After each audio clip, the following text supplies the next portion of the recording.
and welcome to this edition of Hidden History Stories from the Secret City.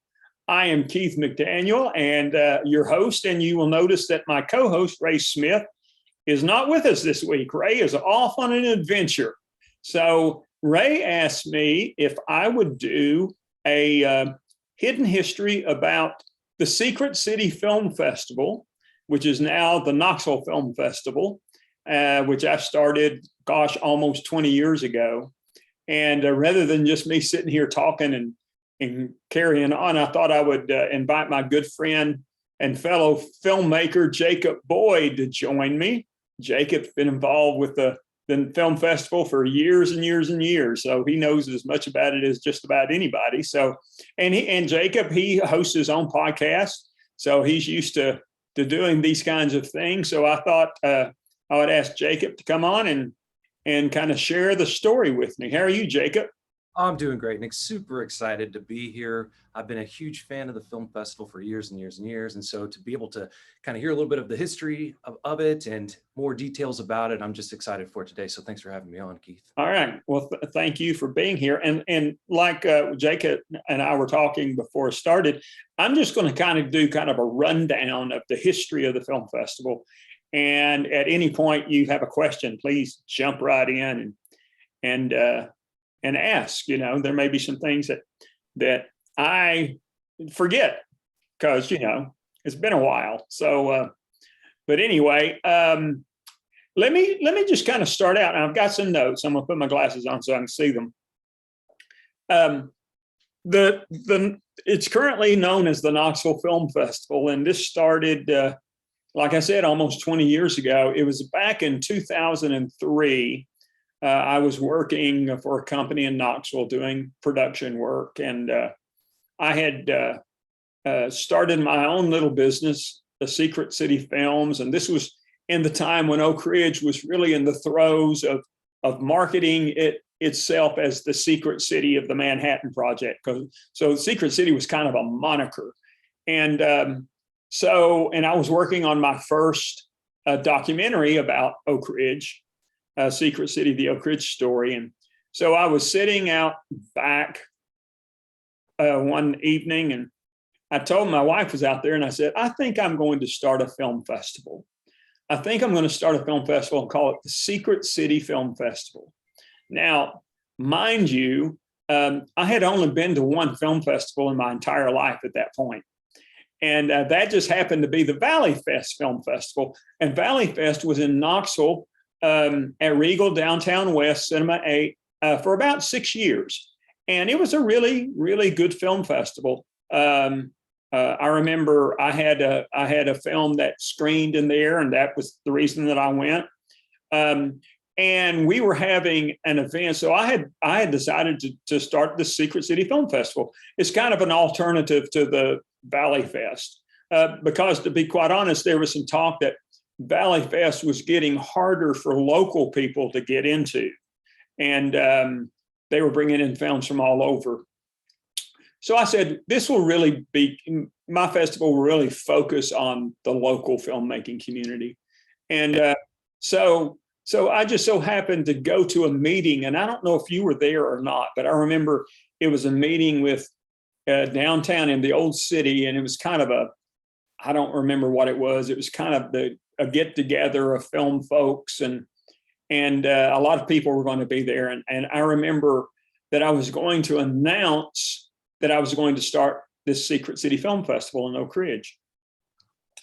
And just that day, unbeknownst to me, Valley Fest, the people that ran Valley Fest, announced that they were no longer going to do Valley Fest.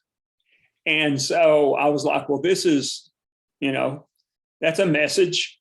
So I decided just kind of to pick up where Valley Fest left off. And so I did. I planned for it. It was in 2004. We had our very first film festival, Secret City Film Festival.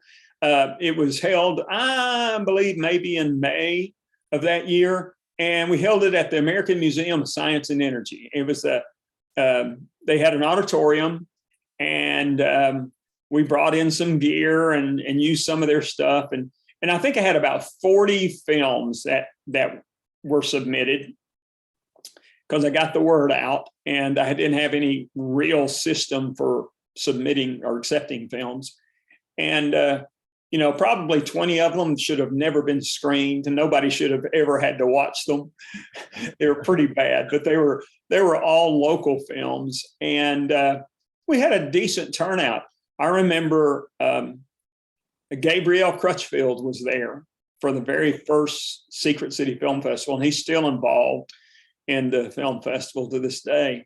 But we had a decent crowd, and like I said, I didn't know what I was doing, and I just wanted an opportunity to show films of the local film community, because, and I always tell people, the reason that I decided to do it was because 20 years ago, you had all of these filmmakers in Knoxville, or all these production folks in Knoxville that were working, that were kind of frustrated filmmakers, and they would go out on the weekend and make little short films, and you didn't really have any place to show them. I mean, YouTube, if it was around, it was just starting, and so where they would show them to their friends in their mom's basements. It was that kind of thing. So this was a vehicle to be able to feature the local film community, and that's kind of where it started. AMSI, the museum, was not the best place to have it, but it was our only option. I had gone to the local Cinemark theater, and they, in Oak Ridge, they just weren't interested in hosting a film festival.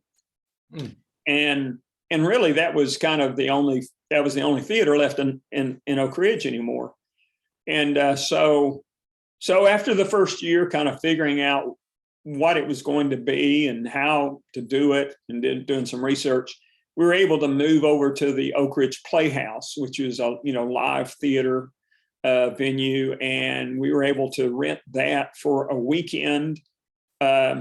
Mike Brown of M&M Productions, who's out of Oak Ridge, it's a big AV production company. He supplied our screen and our projection and our sound system and everything that we need, free of cost, and just because he wanted to help out. And so we had it there for, 5 years, I think. Maybe we had it at the Playhouse for 5 years, and it was great. It just started growing. People started coming, and some of the local folks came that were interested in that kind of thing, and we had lots of people from Knoxville and Maryville and from the region that came, and so it really grew. And it was just one theater, just one screen, and which I kind of liked. I kind of liked that, having everybody go in and watch a movie together and then come out and experience it. Absolutely. And so you remember those days, don't you, Jake? Were you there when you did that? Yeah, that was my era when I first started coming out. I believe it was around 2007 or so when I first started, and it was at the Playhouse. Terrific venue. And that was a great time, kind of where I began. So yeah, it was great. And really what happened with me was I was making documentaries at the time, and I had a couple of documentaries that kind of went on the film festival circuit a little bit. And when the Clinton 12 came out in 2006, I really wanted to do the film festival circuit with it. I thought it needed to get some exposure. It was a good film, and people seemed to respond to it. So really, over the next, from August of 2006 until the end of 2007, I think I traveled to 33 to 35 film festivals. I was gone, seemed like almost every weekend. And I tell people that was film festival school, because I went to some big ones, and I went to some that were little bitty podunk towns, and a lot in between. And I learned so much about film festivals at that time, and what I liked, what they did, what worked, what didn't work. So after about 2007, I really feel like the film festival kind of took off in a new direction and started really growing and expanding because of the ideas that I got. And I think one of those ideas was, and let me look and see what year it was. I believe it was 2007 or 2000, maybe it was 2009, is I started the 7-day shootout, which was a timed local filmmaking competition, sort of like people have heard of the 48-hour film festival where you have 48 hours to make a film. I wanted to do it, but I felt like 48 hours was not enough. So I decided to make it a week. And I think there was a film festival in Florida, maybe it was Sarasota. They had done something called a 5-day shootout. So I kind of stole their idea and turned it into the 7-day shootout. And this year will be our 14th year for doing the 7-day shootout. It's just amazing. And we've had, literally hundreds of filmmakers and hundreds of films, probably thousands of filmmakers involved, and hundreds of films made just for the 7-day shootout. And it's really, it's that local, it's a local competition, and it's, it's really I think it's provided opportunities for filmmakers to learn to make films and to get better making films. So, yeah, I couldn't begin to agree more. That's really where I started, and that's where I kind of learned how to become a filmmaker is through these competitions, and specifically the 7-day shootout. And another great aspect of it is it put me in contact with like-minded individuals. So we'd have, you got to be a certain type of person who wants to do this. And so you get to meet those types of people, and then the community around the film festival begin to expand and grow more and more, collaborating with other people, things of that nature. So it's just been a terrific thing all around for the Knoxville film community.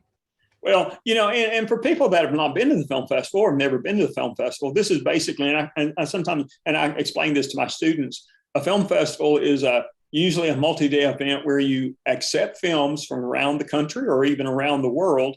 You have some kind of a vehicle for accepting films, and then someone will watch them all, and they will choose a slate of films, and that's kind of your core of the film festival for the weekend. You're going to be showing narrative features and documentary features and narrative shorts and documentary shorts and whatever else you want to screen. And then you'll have other things that are a part of the festival, like the 7-day shootout, which is kind of a local filmmaking competition.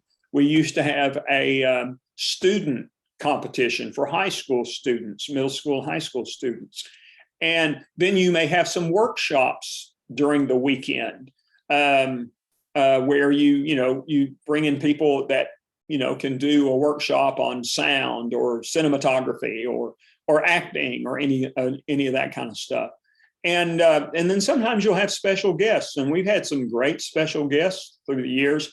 I tried to remember everybody. I made a list of the special guests we had, because this leads up to about.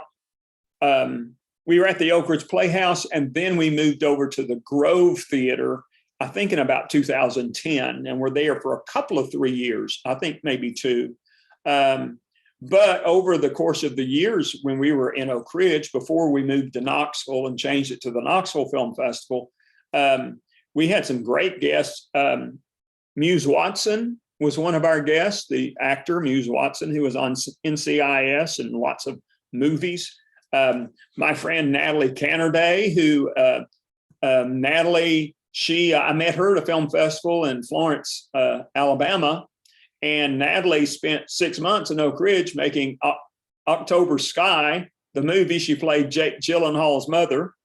She was also in Sling Blade as Lucas Black's mother, and she and I got to be really good friends. We had Oak Ridge native and actor, director Mitch Rouse came in one year. Elaine Hendricks, who's now on Dynasty. Elaine's been in all kinds of movies. She's from East Tennessee. She came in one year. We had Casey Neistat, who has gone on to be one of the most prolific guerrilla filmmakers in the country. Casey came in and did a workshop for us. And then we had Rhett and Link when they were nobody. They now have Good Mythical Morning, and we're doing a piece on them in my production class at school right now. and did a little research on them. They have 17 million followers and have had more than 7 billion views on YouTube. And I think I read last couple of weeks ago that last year they brought in about 30 million in revenue. So going from being nobody in North Carolina to being who they are now. I met them at a film festival too, and invited them to come up and do some things. So those in Oak Ridge, when it was the Secret City Film Festival, those are the people that we had there. In 2000 and let's see, I think it was 2013. I really wanted it to be in a movie theater, so I called the people at at Regal Corporate in Knoxville and said, had some friends that worked there and said, what would you think about me moving the Secret City Film Festival to Knoxville? And they thought it was a great idea. So that year I did. I moved it to Regal Downtown West. We kept the name as the Secret City Film Festival. And, it just really kind of overnight it doubled in size, because by then we had become known regionally for being a decent film festival. We're having good films submitted. The 7-day shootout was going well. It was just handier for people to come to Knoxville than to come out to Oak Ridge.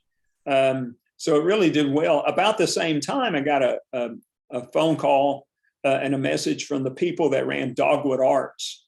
And they wanted to meet with me, and they had talked to the people at Regal, and they had told the Regal folks that they were thinking about adding a film component to all the things that Dogwood Arts does, and maybe starting a film festival. And Regal told them, no, you don't want to do that. It's a big pain in the butt, and you won't make any money. But if you're seriously thinking about it, you ought to talk to Keith McDaniel, because he's been doing it for 10 years. So it did. So we met, and over the course of about 6 months, we hammered out some kind of an agreement to where we would run the film festival together as partners. And it'd still be my property, but they would be an administrative partner with me. And we did that for 4 years. And it really, it was a challenge, because I had been used to running things the way that I wanted to do it. And now I had to have a partner that I listened to, but they brought a lot to the table. They brought a lot of sponsorships. They brought a lot of money. They brought a lot of gravitas to the film festival and really legitimized it in the region.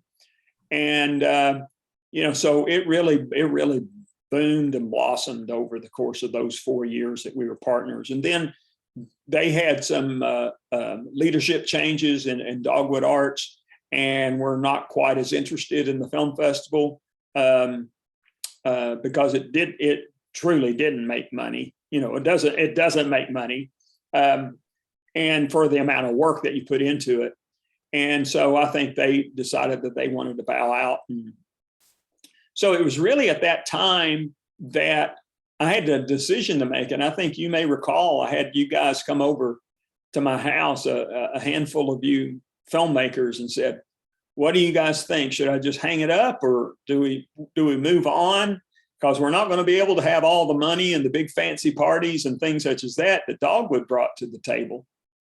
And I do remember you looking at me and saying right here in this office, well, we got to have the film festival, even if that means going back to the church, so I'll never forget that.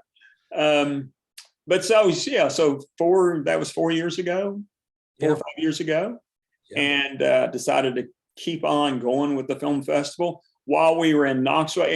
And I might say this, when the Dogwood Arts thing happened, we rebranded it as the Knoxville Film Festival.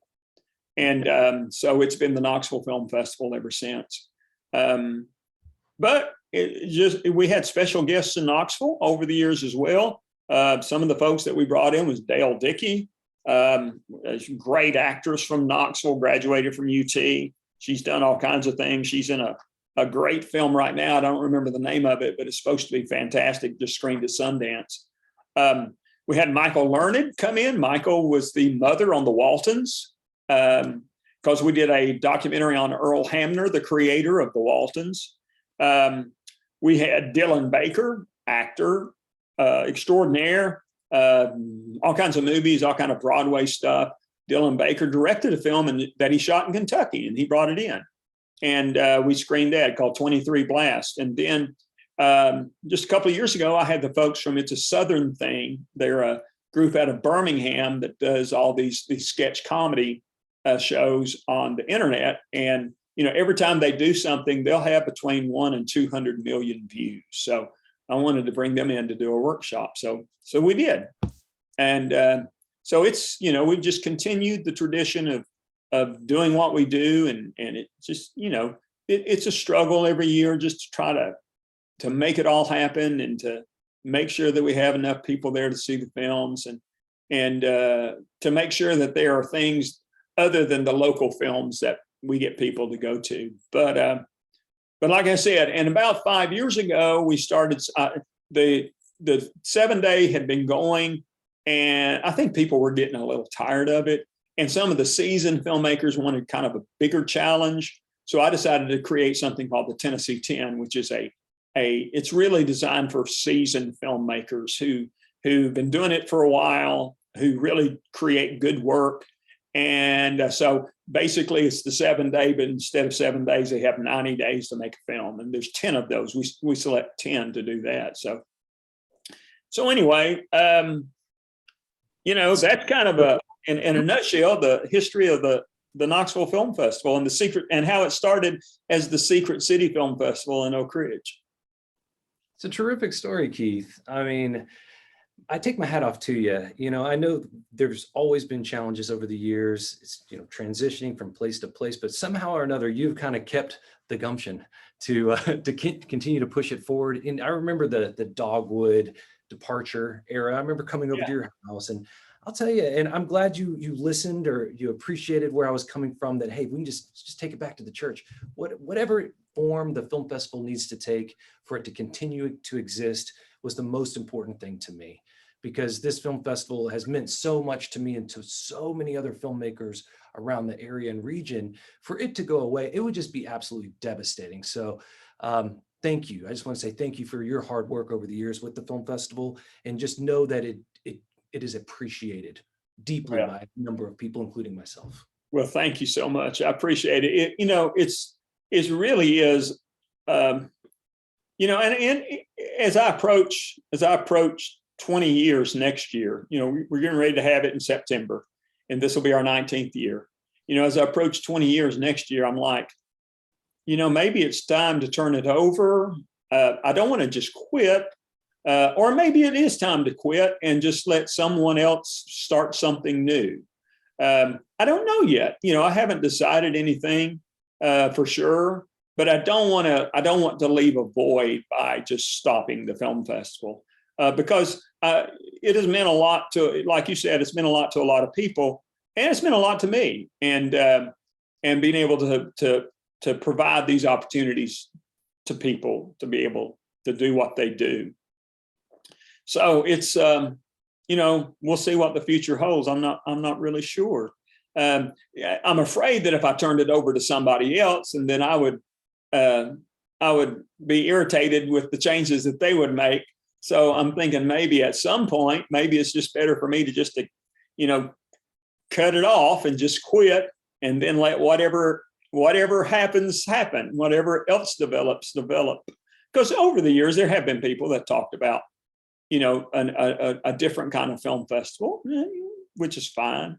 I started this one when there was another film festival in Knoxville. So, I can't complain too much about that. But anyway, it's just, it is a challenge. It's a lot of work, but I've really enjoyed it. I wouldn't do it if I didn't like it. I wouldn't do it if it didn't mean something to people. So anyway, it's been a big part of the last 20 years of my life. So absolutely. 20 years. It's amazing. I know it is amazing. But anyway, Yeah, well, thank you for this though, Keith. There's so much information in there that I was curious about that I just had no idea. So I appreciate you inviting me on so we can run down this list, and there's a lot of great info there. So I appreciate it. well, thanks. Now, I can't remember the year, but for a couple of years there, when we were in Oak Ridge at the Playhouse, there, have since several film festivals have kind of popped up and come and gone over the years. But there was a time when the Secret City Film Festival was the only thing around, and it was only once a year. And so I decided to start something in the spring, just a one-day event, and it was called what was it? Grits and Gravy. Grits and Gravy Southern Film Festival. And it was a Sunday afternoon, and we showed Southern made films and had a little competition. And we just did that for a couple of years. And it was fun. And then another film festival or two popped up, and I said, well, there's no need for me to do that anymore. But that was fun. We had, I remember at least one year I had it catered. So after the festival, we all had breakfast. We had grits and gravy, to eat for it. And I can't remember if it was before I started the Secret City Film Festival or maybe the first year after. I did a film festival in Oak Ridge called the 15 Minutes of Fame Film Festival. Huh. And it was at the Wildcat Den, and it was a Saturday, the end of January. And the only stipulation was everything had to be under 15 minutes. And I remember, and it was going to be just a kind of a low tech event. I had a projector and some speakers and a pull up screen. And I remember waking up that morning and it had sleeted. I mean, there was ice on the road, and we were going to start like at 10 o'clock. And I remember, this is going to be horrible. Nobody's going to show up. And I mean, by the time it started, it was standing room only. People were sitting on tables around the room. And, it was amazing. And I'm thinking I may have done that before, and that kind of gave me the spark to start the Secret City Film Festival. But it was all about that first year. I can't remember exactly when. Interesting. I had no idea about that. That's cool. Yep. I think it was the last Saturday in January one year. And we just found some films and screened them, and everybody had a good time. It didn't last very long, a few hours, but it was a lot of fun. So anyway, why don't you pitch your podcast that you do, Jake, talking about filmmakers? Yeah, well, it's a podcast that's been a little neglected over the past couple of years, but the idea of it is it's called Talking Indies in My Undies. And it kind of grew out of the Knoxville Film Festival, Secret City Film Festival, where I would meet with some of the other local folks that I've met at the film festivals and just kind of interview them and talk to them about what interests them about this kind of low budget, no budget filmmaking, and put it out there. And so that, other like-minded individuals can hear it and kind of help, kind of nurture this community that Keith, that you've really built here. And, so that's what it was for. And being just the personality type that I am, I try to make it a little weird and fun to keep, kids on their toes. But yeah, it's a fun one. So those episodes are still out there. You can find them on iTunes, or you can Google search it. It's Talking Indies in My Undies. And there's some fun historical documentation in there at this point, some stuff from back 2014, 2015. It's fun to go listen to them. Oh yeah, absolutely. Absolutely. Well, we are as I said, we're getting ready for the film festival. I'm still accepting films. The Tennessee 10, the production is going on right now. And the 7-day shootout, registration for the 7-day shootout is open. I opened it a week or two ago. And so the festival for this year will be the Knoxville Film Festival, will be September 16th through the 18th at Regal Downtown West in Knoxville. And we usually have our schedule and all the events by about the 1st of August. And our website is knoxfilmfest.com. And so if people are interested in learning more about the film festival and finding out what we're doing this year, by about the first part of August, you ought to be able to go to knoxfilmfest.com and find out, see a list of all the films and all the events and on all that kind of stuff. So, Jake, thanks for joining me today. I appreciate it.